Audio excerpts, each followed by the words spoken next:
Hello guys, magandang umaga sa inyong lahat dyan. So ngayon guys, nandito kami sa Anchorage area guys, no? Guys, yung LCT guys, yung LCT na yan.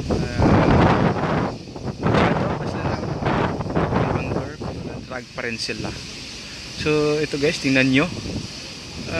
Maliit pa lang guys, no? Maliit pa lang yung mga adon. At saka mahina pa rin yung hangin. Pero ito na nangyari, no? Guys, na-drag na sila agad.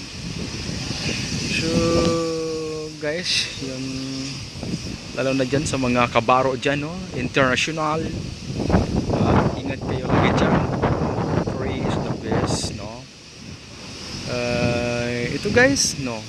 Tingnan nyo.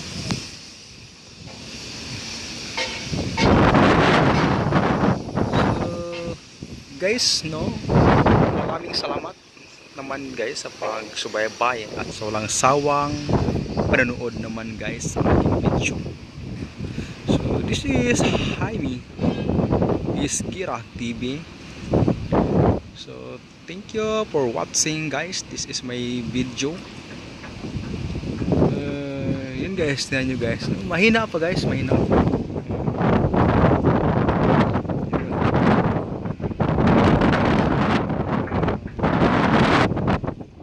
Kasama din namin guys yung barko. Ito.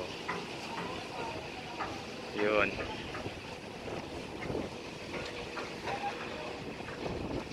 Tapos yung dito mga barko guys sa gilid nakadikit na sa pier. Na nakalangside na sila. In the Queen of Peace. No? But yung nalastra guys, no? LCT guys, LCT, no? LCT Bison. So guys, maraming salamat sa walang sawang panonood again. So mag-ingat kayo lagi dyan kahit saan kayo sulok ng mundo, mag-ingat kayo lagi dyan. So bye for now guys, and God bless us all. Kita-kits naman tayo sa susunod ko ng video. Bye bye.